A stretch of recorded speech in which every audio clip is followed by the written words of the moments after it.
حضرت غوث پاک جیلانی شیخ عبد القادر رضی اللہ تعالی غوث اعظم درمیان اولیاء چو محمد درمیان انبیاء. غوث اعظم کا ولیوں میں وہی مقام ہے جو نبیوں میں رسول کریم کا مقام ہے. حضرت غوث پاک رضی اللہ تعالیٰ عنہ کو اللہ نے بڑے اعزازات سے نوازا. ایک اعزاز اللہ نے یہ دیا کہ ماں کی طرف سے حسینی ہے، باپ کی طرف سے حسنی سید. نانا بھی اللہ کے ولی، دادا بھی اللہ کے ولی، پھپھی بھی اللہ کی بہت بڑی ولی ہے، بہت بڑی ولی. والد گرامی آپ نے وہ سیب والا واقعہ تو بڑا ہی سنا ہوا ہے، اس طرف تو میں نہیں جاتا. ماں بھی اللہ کی بہت بڑی ولی ہے. یہ اللہ نا اسباب بناتا ہے، خود ماحول بناتا ہے. آپ کے جو والد گرامی تھے ان کا نام تھا ابو صالح سید موسیٰ جنگی دوست رحمت اللہ علیہ. بادشاہ کے کچھ سپاہی تھے جو مٹکے اٹھا کے جا رہے تھے، اور مٹکے تھے شراب کے بھرے ہوئے، مٹکے اٹھا کے جا رہے تھے. حضرت سید محمد موسیٰ جنگی دوست رحمت اللہ علیہ بھی قریب سے گزرے. یہ کیا بھائی؟ بدبو سے سمجھ تو گئے. تصدیق کے لیے پوچھا کیا ہے؟ انہوں نے کہا جناب یہ بادشاہ کا سامان لے کے جا رہے ہیں. آپ تو جھنڈے والی گاڑی کو ویسے نہیں نہ پوچھ سکتے، سوال ہی نہیں پیدا ہوتا.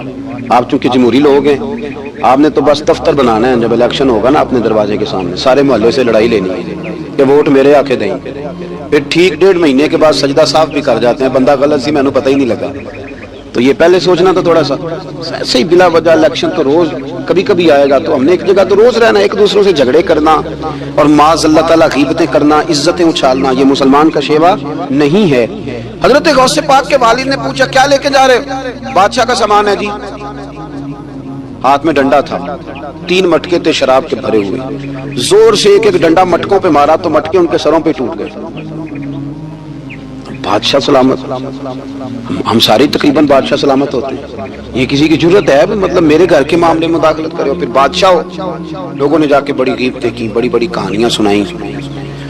اس نے تو توڑ دیے جی مٹکے آپ کے، نے کوئی حال نہیں چھوڑا.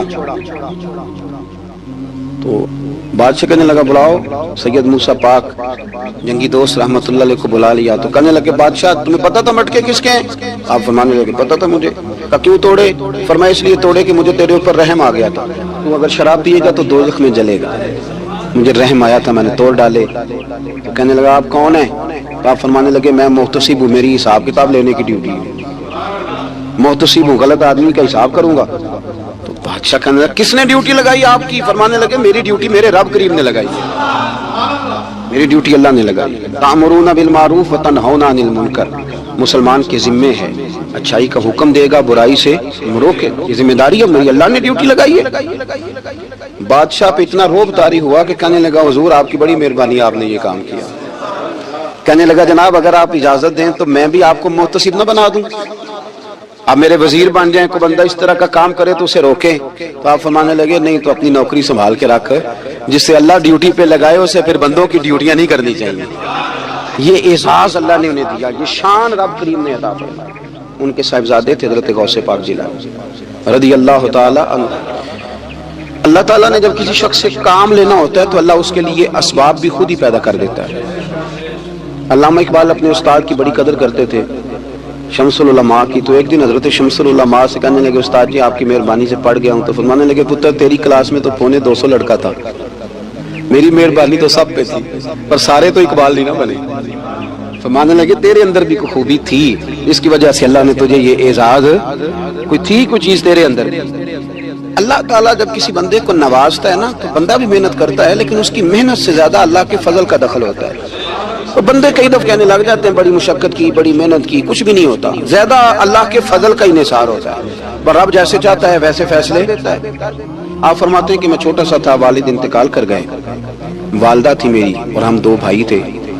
فرماتے ہیں بچے کھیلنے کے لیے نکلے تو میں بھی ان کے پیچھے کھیلنے نکل گیا. ایک بیل بچوں کے قابو آ گیا. تو بچوں کے قابو کو چیز آ جائے تو پھر وہ اس کا جو حال ہوتا ہے وہ تو ہمیں پتہ ہی، ہم سارے بچے رہ چکے ہیں. تو کہتے ہیں وہ بیل قابو آ گیا، کوئی اس کے کان چھیڑتا، کوئی اس کی دم چھیڑتا، کوئی اس کے سینگ چھیڑتا، کوئی کسی جگہ سے اسے تنگ کرتا. مختلف بچے اس کو نا دم سے پکڑ کے ہلاتے، بیل بھاگتا.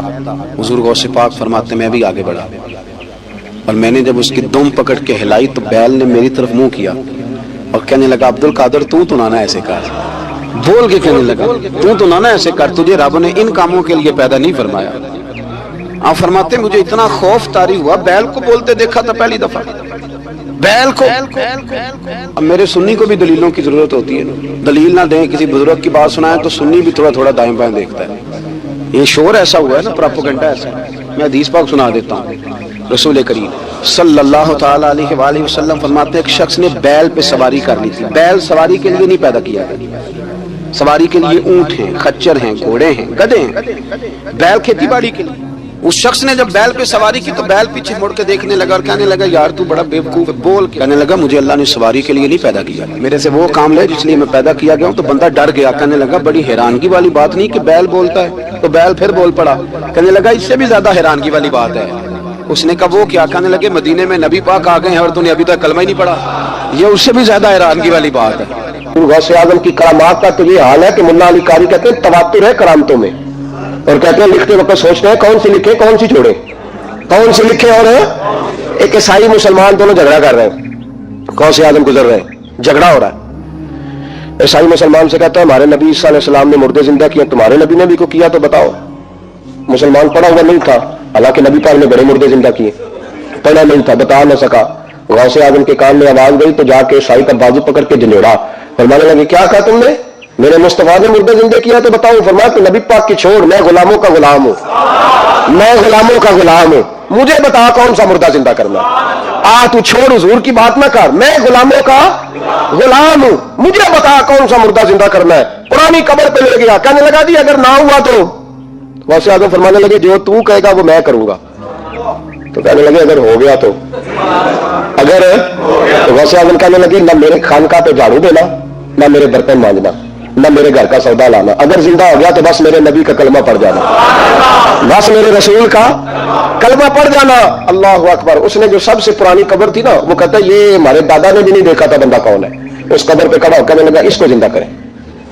تو غوث اعظم رضی اللہ تعالیٰ عنہ قبر کے سرانے کھڑے ہوئے تو دعا کرنے لگے، کہنے لگے مولا اپنے لیے نہیں تیرے رسول کے لیے۔ پھر فرمایا قم باذن اللہ، اٹھ اللہ کے حکم کے ساتھ۔ ایک عورت کلمہ پڑھتی ہوئی کھڑی ہو گئی، کھڑی ہو گئی، اور کھڑی ہو گئی اس نے پہلا جملہ کہا تو کمال کر دی، کہنے لگی میرے نصیب دیکھو میں بنی اسرائیل کی تھی، عبد القادر تیرے صدقے جاؤں، تو نے مجھے کھڑا کیا ہے تو اللہ نے مجھے مصطفیٰ کا کلمہ پڑھنے کی توفیق دے دی، تیرے قربان جاؤں عبد القادر، تیری کیا بات ہے۔ اب وہ بندہ دوڑ دوڑ کے غوث اعظم کے قدموں میں آیا، فرمانے لگے نا کلمہ میرے مصطفیٰ کا پڑھنا ہے، حضور کا غلام بننا ہے۔ او بھائیو، حضرت شیخ عبد القادر جیلانی، حضور غوث اعظم رضی اللہ تعالیٰ عنہ، معمولی بات نہ سمجھنا، حضور غوث اعظم رضی اللہ تعالیٰ عنہ فرماتے ہیں میں قدم نہ لگاؤں تو اللہ ولایت ہی نہ دے۔ پوری دنیا میں، میں پہلے بھی بتا چکا ہوں پھر بتاتا ہوں، یہ جو صلاح الدین ایوبی کا بہت نام لیتے ہیں نا، بہت بڑے مجاہد تھے، صلاح الدین ایوبی کے ساتھ 70,000 کی فوج تھی، سارے کے سارے غوث پاک کے مرید تھے۔ صلاح الدین ایوبی نے حضور غوث پاک کی زیارت نہیں کی پر تعلیم غوث پاک کے مدرسے میں حاصل کی۔ اس کو بڑا شوق ہو نا کتابیں دیکھنے کا، وہ میرے پاس آئے میں دکھاؤں گا انشاءاللہ۔ صلاح الدین ایوبی حضور غوث پاک کے مدرسے کا طالب علم ہے، جامع المعجزات میں حدیث موجود ہے، حضور آ گیا اور تو نے کلمہ نہیں پڑھا؟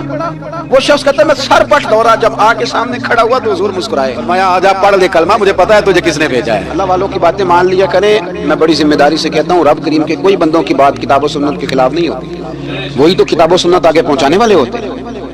تو حضور غوث پاک فرماتے ہیں میں وہ ڈر کے گھر آیا، جب گھر پہنچا تو میرے کانوں میں آواز آ رہی تھی لبیک اللہم لبیک لبیک لا شریک لک لبیک۔ فرماتے میں چھت پہ چڑھا اور میں نے جیلان میں اپنی چھت پہ کھڑے ہو کے دیکھا، تم حج کے دن تھے، میری سیدھی نظر میدان عرفات پہ گئی، لوگ میدان عرفات میں بیٹھ کے لبیک لبیک پڑھ رہے تھے۔ پہلے میں وہاں سے ڈر کے آیا، پھر چھت سے ڈر کے نیچے اترا، ماں کو ساری بات بتائی تو کہتی میری ماں کہنے لگی بیٹے جب تو پیدا ہونے والا تھا تو مجھے بڑی بشارتیں ملتی۔ فرماتے ہیں ماں نے نا کھولا بکسا صندوق تو 80 دینار نکالے، فرمایا پتر تم دو بھائی ہو اور تمہارا باپ کل جاگیر 80 دینار چھوڑ گیا، 40 تمہارے 40 تمہارے بھائی کے۔ فرمایا بیٹا ایک بات کا خیال رکھنا، میں اور تو تمہارا باپ کوئی نہیں، بھائی چھوٹا ہے، میں پیچھے نہیں آ سکتا، یہ 40 دینار لے جا اور جا بغداد چلا جا کے تعلیم حاصل کر، بیٹے میں پہنچ نہیں سکتی، خیال رکھنا۔ غوث پاک فرماتے ہیں 12 سال میں نے تعلیم حاصل کی یارو، میں نے پتے بھی کھائے، اور خود آپ کا فرمان موجود ہے، فرماتے ہیں ایسی سختیاں بھی دیکھیں ایسی سختیاں بھی دیکھی کہ پتھروں اور پہاڑوں پہ گزرتی تو شاید پگھل جاتے، لیکن میں نے اپنے نبی کا دین پڑھا۔ اب تو پیر کے گھر میں جو پیدا ہوتا ہے وہ علم لدنی والا ہوتا ہے، میں تو ایسا پتر ہے، وہ خدا کے بندے صبر کر۔ اگر غوث پاک حسنی حسینی سید ہو کے باقاعدہ پھٹی پہ بیٹھ کے پڑھتے ہیں، تو کس پیر کا مرید ہو گیا جسے علم ہی کوئی نہیں، جو جاہل آدمی ہے؟ یہ ضروری ہے، علوم دینیاں ضروری ہیں، اس کے بغیر کام نہیں چلتا۔ اور غوث پاک رضی اللہ تعالیٰ عنہ کی آپ پوری زندگی پڑھ کے دیکھ لیں، غوث پاک تمام اولیاء کے امام ہیں، ساری زندگی۔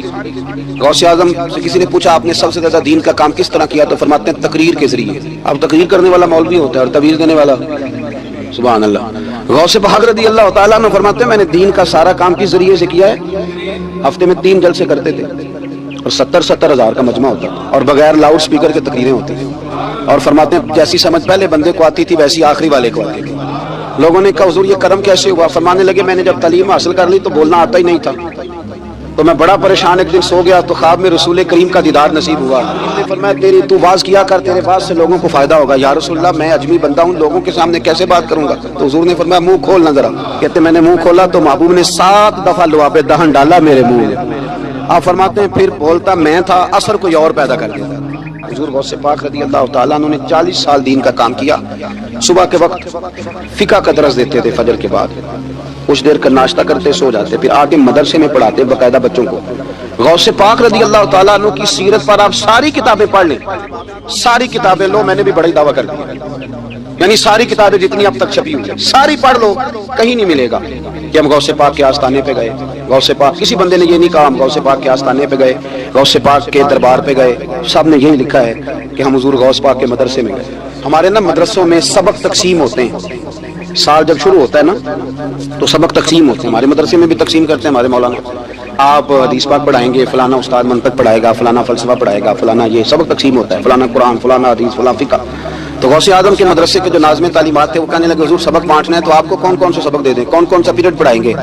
تو آپ فرمانے لگے نہیں پیریڈ رہنے دو حضور، پھر پر میں اس طرح کرو لائق بچے تم رکھ لو اور نلائق سارے مجھے دے دو، میں جانوں اور نلائق جانے، نلائق سارے میرے۔ غوث پاک رضی اللہ تعالیٰ نلائق سارے رکھ لیے کند ذہن، اور حضور غوث پاک ان کو اسباق پڑھایا کرتے، ان پر محنت کرتے۔ فجر کے بعد فقہ کا درس، 10 بجے مدرسے کی کلاس، زور کے بعد حدیث پاک کا درس، مغرب کے بعد تفسیر بیان کرتے۔ بان ظلموں جو کرے فقیری وہ کافر مرے دیوانہ، اور عشاء کی نماز کے بعد ہفتے میں 3 جلسوں سے خطاب۔ اور یہ سارے کام کر کے نا تو پھر بھی غوث اعظم جب دنیا چلی جاتی تو وضو کر کے مصلے پہ بیٹھ جاتا، اور 40 سال بیت گئے، ساری رات اللہ کی بارگاہ میں عبادت کرتے۔ 40 سال حضور غوث پاک کو اللہ نے بڑا اعزاز دیا، کتابیں لکھی، ڈیوٹی کی، محنت کی، کوشش کی، ماحول پیدا کرے۔ حضور غوث پاک رضی اللہ تعالیٰ عنہ دین کا کام۔ ایک بات، اللہ والوں کے پاس لوگ دعاؤں کے لیے جاتے ہیں، کیوں جاتے ہیں؟ سنو، میرے ساتھ ایک شخص رہتا ہے، صبح سے شام تک میری ڈیوٹی کرتا ہے، نوکری کرتا ہے، خدمت کرتا ہے، گاڑی چلاتا ہے، یہ کرتا ہے وہ کرتا ہے۔ ایک صاحب ہیں جو 3 سال کے بعد ملتے ہیں، وہ جو 3 سال کے بعد ملتے ہیں وہ شکوہ کرتے ہیں کہ پیر صاحب اس کی بات زیادہ مانتے ہیں۔ تو پیر صاحب اب کدھر جائیں؟ یہ سارا دن پیر صاحب کی مانتا ہے، نہیں سمجھ آ رہی ہے آپ کو بات؟ یہ مزاج ہے نا جی، ایک بندہ سارا دن دنیا داری کرے، مال کمائے، پتہ نہیں جھوٹ بولے، بڑا کچھ کرے، اور ایک اللہ کا ولی جو اپنا بنائے کچھ نہ، سارا دن رسول اللہ کی باتیں کرے، سارا دن اللہ کے دین کی خدمت کرے، اور بھائی وہ جب ہاتھ اٹھاتا ہے نا تو پھر اللہ اس کی بات کو قبول کرتا ہے۔ کچھ میرے خاص ہیں، کچھ تیرے خاص ہیں، تو کچھ رب کے بھی خاص ہیں، اور اس پر بھی میں پہلے آیت پڑھ لوں گا تاکہ دلیل مضبوط ہو جائے۔ اللہ فرماتے ہیں واللہ یختص برحمتہ من یشاء، فرمایا میں نے کچھ بندوں کو اپنی رحمت سے اپنا خاص بنا لیا۔ کچھ بندے اللہ کے بس اللہ کی بارگاہ میں وہ دعائیں کرتے ہیں تو اللہ قبول فرما لیتا ہے، پتر اللہ ہی دیتا ہے، لیکن اللہ کا ولی دعا تو کر سکتا ہے نا۔ اللہ کا ولی، میری بات کی سمجھ آ رہی ہے؟ بیٹا کون دیتا ہے؟ اللہ۔ حضرت محدث اعظم رحمۃ اللہ علیہ کے پاس ایک شخص نے آ کے کہا جی ولی اللہ بیٹا دے سکتا ہے؟ آپ فرمانے لگے ولی اللہ اللہ سے ملا سکتا ہے؟ نہیں وہ تو ہے ہی ولی اللہ، تو اس نے ملا دینا ہے۔ تو فرمایا جو اللہ سے ملا دے بیٹا تو چھوٹی سی بات ہے، تو دیکھنا کہ جو اللہ تک تجھے لے گیا تو پھر پتر پیچھے رہ گئے، لیکن بیٹا دیتا کون ہے؟ بول کے بتائیں، بول کے اللہ دیتا ہے۔ دعا کون کرتا ہے؟ اللہ کا ولی دعا کر دیتا ہے۔ بی بی آ گئی روتی ہوئی غوث پاک کے پاس، کہنے لگی 6 بیٹیاں ہیں۔ خامد اور سسر کہتے ہیں کہ 7ویں بھی بیٹی ہوئی تو طلاق دے دیں گے۔ تھوڑا سا اگر بندہ مالدار بھی ہو تو پھر وہ ہمارا دماغ جہاں مرضی چلتا ہے نا، یہ جہالت آج بھی بہت ساری جگہوں پہ پائی جاتی ہے۔ تہذیب سکھاتی ہے جینے کا سلیقہ، تعلیم سے جاہل کی جہالت نہیں جاتی۔ تو رو پڑی۔ حضور غوث پاک رضی اللہ تعالیٰ عنہ نے بلایا اس کے شوہر کو بھی اور سسر کو بھی، فرمایا یہ دیکھ، یہ تو اللہ کے کام ہے، جس کو چاہے بیٹیاں دے، جس کو چاہے بیٹے دے۔ تو جو نہیں مانتے بھیڑ غوث پاک کی بھی نہیں مانتے، انہوں نے کہا جی نہیں دی، میں تو نکاح کروں گا۔ چلے گئے تو غوث پاک کی بارگاہ میں وہ بیٹی اور اس کا باپ اور اس کی ماں پھر آئے، کہنے لگے حضور مہربانی فرمائیں۔ پھر اللہ کے ولیوں کے پاس ایک قوت ہوتی ہے جس کا نام مصلح ہے۔ مصلح بہت بڑی طاقت، بہت بڑی۔ حضور نے فرمایا دعا صلاح المومن، فرمایا دعا مومن کا ہتھیار ہے۔ یہ مومن جب ہاتھ اٹھاتا ہے تو پھر عرش کا مالک دروازے کھول دیتا ہے کرم کے۔ حضور غوث پاک نے مصلح بچھا لیا اور رو پڑے، کہنے لگے مالک کریم، اس بی بی کے دل میں کس نے بات ڈالی تھی کہ عبد القادر کے دروازے پہ جا؟ دیکھیں منانے کا انداز، منانا آتا ہے نا، اللہ کس نے اس کے دل میں بات ڈالی کہ عبد القادر کے دروازے جا؟ کس نے ڈالی؟ اور مالک اگر تو نہیں ڈالی تھی تو کیا تو اب اپنے عبد القادر کو رسوا کرے گا؟ اگر تو نہیں بھیجا ہے کہ ادھر جا تو اب تو رسوا کرے گا؟ حضور غوث پاک رضی اللہ تعالیٰ عنہ دعا مانگ کے چہرے پہ ہاتھ پھیرے، بچی کے سر پہ ہاتھ رکھا، فرمانے لگے پتر جا، مجھے امید ہے اللہ نے 6 بیٹیاں دی ہیں تو 7 بیٹے بھی عطا فرمائے گا۔ تو بی بی کہتی ہے پھر رب نے فضل فرمایا اور 7 ہی بیٹے عطا فرمائے، پھر 7 ہی بیٹے رب کریم نے دیے۔ تو جو اللہ کی مان تھا پھر اللہ بھی اس کی، تو اس میں اختلاف کی کیا بات ہے؟ یہ سادی سی بات۔ ایک بغداد کا سوداگر تھا، بڑا مالدار تھا۔ ایک دن اس نے بغداد کے سارے علماء اور مشائخ کی دعوت پکائی تو غوث پاک کے پاس بھی آیا، کہنے لگا حضور شام کا کھانا ہے۔ آپ نے اس کا چہرہ دیکھا تو وہ رو پڑا، کہنے لگا بغداد کے پیر انکار نہ کرنا۔ آپ نے فرمایا تو جا میں آؤں گا۔ شاگرد مرید کہنے لگے حضرت جی آپ بڑی مشغولیت تھی شام کو، فرمایا اتنا بڑا آدمی جب رو پڑتا ہے تو لگتا ہے بڑا مجبور ہے، چلیں گے۔ شام کو جب اس کے دروازے پہ گئے تو کھانا بھی اس نے چنا تو ساتھ اس نے ایک ٹوکرا ایک صندوق بھی لا کے رکھا، اوپر سے خالی۔ جب غوث پاک نے اٹھ کے دیکھا تو اندر اس سوداگر کا بیٹا، اس تاجر کا بیٹا، دونوں ٹانگوں سے معذور، دونوں ہاتھوں سے معذور، ایک ہی بیٹا اپاہج ہے۔ وہ تاجر رو پڑا، کہنے لگا حضور بڑی دنیا جانتی ہے، بڑا مال ہے، اور جب تنہا بیٹھتا ہوں تو کھول کے روتا ہوں۔ وہ بے نیاز ہے نا، ساری زندگی کے بعد ایک بیٹا دیا تو وہ بھی اپاہج ہے۔ حضور بال سفید ہو گئے، لوگوں کی اولاد بڑھاپے کا سہارا بنتی ہے، میں بوڑھے وقت میں اس کو اٹھا کے پیشاب پخانے کے لیے لے کے جاتا ہوں۔ بغداد کے عبد القادر سنا ہے جب تو دعا مانگتا ہے تو رب قبول فرما لیتا ہے، تو مہربانی فرما اگر میرا پتر ٹھیک ہو جائے، میرا زور کوئی نہیں، مالک بے نیاز ہی بڑا ہے، اگر مہربانی ہو جائے۔ تو غوث پاک نے پھر مصلی بچھایا، مصلی بچھا کے کہنے لگے مالک تو اپنے بندوں کے دل میری طرف کیوں موڑتا ہے، اور اگر موڑتا ہے تو پھر رحمت کی نظر فرما، بندہ نوازی فرما۔ ایک باپ اتنے رو رو کے آنسو بہا رہا ہے تو کرم نوازی فرما۔ حضور غوث پاک نے ابھی چہرے پر ہاتھ نہیں پھیرے کہ بچہ اللہ اکبر کہتا ہوا صندوق سے باہر نکل آیا۔ اللہ تبارک و تعالیٰ نے نا ہمارے محبوب کریم علیہ السلام کو دنیا میں بھیجا تو فرمایا یا ایھا الناس قد جاءکم برہان من ربکم، اے لوگو تمہارے پاس تمہارے رب کی دلیل آ گئی۔ اللہ تبارک و تعالیٰ نے محبوب پاک علیہ السلام کو سراپا دلیل بنا کے بھیجا۔ باقی انبیاء کرام علیہ السلام کے پاس بھی اپنی نبوت کے دلائل کے طور پر بے شمار معجزات تھے، اور حضور کریم علیہ السلام کے تو پورے وجود کو ہی اللہ نے معجزہ بنایا۔ اور نبی پاک صلی اللہ تعالیٰ علیہ وآلہ وسلم کی نبوت کی دلیلیں، حضور کے رسالت کے مستحکم دلائل جگہ جگہ آپ کو ملیں گے۔ سب سے پہلی چیز تو یہ سمجھنے والی ہے کہ نبی پاک علیہ السلام نے جس چیز کو سب سے پہلے اپنی نبوت کی دلیل کے طور پر بیان فرمایا وہ حضور کا کردار ہے، سیرت ہے، عمل ہے، حضور کا لوگوں کے ساتھ رویہ ہے۔ نبی پاک علیہ السلام کی تبلیغ کے 3 دور ہیں۔ ایک تو حضور نے اپنے قول سے تبلیغ فرمائی، 40 سال کی عمر سے محبوب نے اعلان فرمایا اور تبلیغ کی، اور ایک نبی پاک صلی اللہ تعالیٰ علیہ وسلم بن واسطہ حضور کی تبلیغ ہے جو آج تک جاری ہے۔ امت کے علماء، مشائخ، مبلغین حضور کے دین کو آگے پھیلا رہے ہیں، تو دراصل یہ بھی تبلیغ رسول پاک علیہ السلام ہی کی تبلیغ۔ اور ایک حضور کی تبلیغ کا دور ہے حضور کی پیدائش سے لے کر ولادت مبارکہ سے لے کر حضور علیہ السلام کے اعلان نبوت تک۔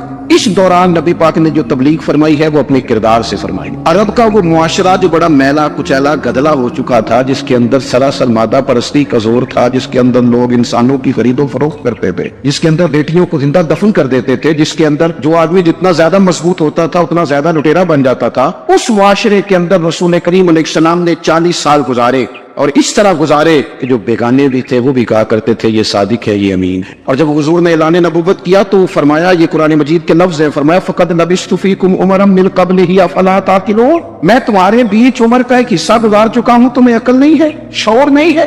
نبی کریم علیہ السلام نے اپنے کردار کو، اپنے عمل کو اپنی نبوت کی دلیل کے طور پر بیان فرمایا۔ وہ تو حضرت حلیمہ بھی فرماتی ہے نا، جب میں نبی کریم علیہ السلام کو اپنے گھر لے گئی تو میرا اپنا بچہ بھی دودھ پیتا تھا، 2 میرے بیٹے ہو گئے، ایک میری یہ نسبی اولاد اور حضور میری رضائی اولاد۔ تو کہتی ہے جب میں کریم محبوب علیہ السلام کو اپنے سینے سے لگاتی تھی تو حضور میرے ایک پستان سے دودھ پیتے تھے اور دوسرا اپنے بھائی کے لیے چھوڑ دیا کرتے تھے۔ یہاں سے رسول کریم علیہ السلام نے کردار کے ذریعے تبلیغ اور پھر اعلان نبوت سے پہلے ایک تنظیم عرب کے جوانوں پر، عرب کے سرداروں پر مشتمل بنائی گئی، جس میں نبی کریم علیہ السلام نے بڑا حصہ لیا، سرکار نے، اور بڑے اہم لوگوں کو شعور حضور نے عطا فرمائے۔ وہ اس جماعت کا فیصلہ تھا کہ ہم سارے جوان، سارے بڑے لوگ ملیں گے، یہ حضور کے اعلان نبوت سے پہلے کی بات ہے، ہم بڑے لوگ ملیں گے، کسی بڑے کو کسی چھوٹے پر ظلم نہیں کرنے دیں گے، کسی آدمی کو کسی غریب کا حق نہیں کھانے دیں گے۔ حضور علیہ السلام نے نا اپنی کردار سے، اپنے عمل سے، اور آپ کا جو عمل ہوتا ہے نا وہ اصل ہوتا ہے، ایک ہوتا ہے آپ کوئی بات کرتے ہیں اور ایک ہوتا ہے کہ آپ کوئی عمل کرتے ہیں۔ آپ جب عمل کرتے ہیں تو عمل کے ذریعے بھی لوگوں تک بات پہنچتی ہے کہ دراصل آپ کا اٹھنا بیٹھنا، چلنا پھرنا کیا ہے۔ میرے رسول کریم علیہ السلام کا اٹھنا بھی ایک نبی کا، بیٹھنا بھی ایک نبی کا، بات کرنا بھی ایک نبی کا، معاملات زندگی کرنا بھی ایک نبی کا، لین دین کرنا بھی ایک نبی کا۔ ایک شخص کہتے ہیں میں نے اعلان نبوت سے پہلے حضور علیہ السلام سے کوئی چیز خریدی تھی اور میں نے عرض کیا تھا آپ یہاں تشریف رکھے، میں پیسے لے کے آتا ہوں، میں 3 دن کے بعد آیا۔ دیکھو یہ بات کرنی کتنی آسان ہے، بولنی کتنی آسان ہے، پر 3 دن یہاں میرے بھائی کو کسی شخص کو 2 گھنٹے انتظار کرنا پڑ جائے تو لوگ کہتے ہیں الانتظار واشد من القتل، یہ تو قتل سے زیادہ تکلیف والا معاملہ ہے، منتظر رہنا کسی کا۔ کہتے 3 دن کے بعد میں آیا تو میرے رسول کریم وہیں تشریف فرمائے، بس اتنا فرمایا یار تم نے مجھے بڑی تکلیف میں ڈال دیا، 3 دن ہو گئے یہاں رکے ہوئے۔ تو حضور نے اپنے کردار کو، اپنے عمل کو، اپنے معاملات کو سب سے پہلے اپنی نبوت کی دلیل کے طور پر پیش کیا۔ اسی نے کیا خوب کہا تھا کہ جو تیری جان کے دشمن ہے وہ بھی کہتے ہیں، بظاہر تو آئے ہیں نا ہجرت کی رات جان لینے، لیکن امانتیں حضور کے گھر میں رکھی ہوئی ہے، امانتیں کاشانہ نور پہ پڑی ہے۔ وہ جو تیری جان کے دشمن ہے وہ بھی کہتے ہیں کہ امین تو ہے اور صداقت کی آبرو تو ہے۔ تو پہلے کردار، پھر دوسری بات اللہ تعالیٰ نے اپنے محبوب علیہ السلام کو اپنا مطلق نائب بنا کر، اپنا محبوب اعظم بنا کر، ویسے ہی سارے انسانوں کے بارے میں کہا وَإِذْ قَالَ رَبُّكَ لِلْمَلَائِكَةِ إِنِّي جَاعِلٌ فِي الْأَرْضِ خَلِيفَةً، میں زمین میں اپنا نائب بنانے والا ہوں۔ لیکن حضور علیہ السلام تو محبوب ہے نا، حضور کی نیابت تو محبوبیت کے درجے پر فائز ہے۔ تو رسول پاک کو رب کریم نے اس طرح کا بنا کے بھیجا کہ حضرت عبداللہ ابن رواحہ رضی اللہ تعالیٰ عنہ بیان فرماتے ہیں کہ اگر حضور کوئی معجزہ نہ بھی دکھاتے، نبی کریم علیہ السلام سے کوئی اعجاز لوگ نہ بھی دیکھتے، تو محبوب کا تو چہرہ ہی اس طرح کا تھا، لوگوں نے دیکھتے جانا تھا اور کلمہ پڑھتے جانا تھا۔ لیکن باوجود اس کے میرے رسول پاک کا اعجاز یہ ہے، کمال یہ ہے کہ حضور کبھی اشارہ کر دیں تو چاند 2 ٹکڑے ہو جائے، کبھی دعا مانگ دیں تو ڈوبا ہوا سورج واپس آ جائے، کبھی محبوب گزرنے لگے تو پتھر آپ پر سلام پڑے، کبھی حضور پہاڑ پر چڑھ جائے تو پہاڑ وجد میں آ کر جھومنے لگے، محبوب کا کبھی نماز پڑھاتے ارادہ بن جائے تو اللہ تعالیٰ قبلے کا رخ ہی تبدیل فرما دے۔ کیا خوبصورت سوچ ہے اور کیا نظریہ دیتے ہیں بریلی کے امام، فرماتے اجابت کا جوڑا عنایت کا صحرا دلہن بن کے نکلی دعائے محمد، اور اجابت میں جھک کر گلے سے لگایا بڑی ناز سے جب دعائے محمد۔ دیکھو خدا کی رضا چاہتے ہیں دو عالم، خدا چاہتا ہے رضائے محمد صلی اللہ تعالی علیہ وسلم۔ اور ایک مقام پہ فرماتے ہیں نائب دست قدرت پہ لاکھوں سلام، نائب دست قدرت پہ لاکھوں سلام۔ تو اللہ تعالیٰ نے نبی پاک صلی اللہ تعالی وسلم کو جو اعجاز، پھر ایک اور بات، حضور امی ہے، دنیا میں آ کر محبوب نے کسی سے پڑھا ہی نہیں، میرے محبوب نے جتنا پڑھا ہے رب کریم سے پڑھا ہے۔ الرحمن علم القرآن خلق الانسان،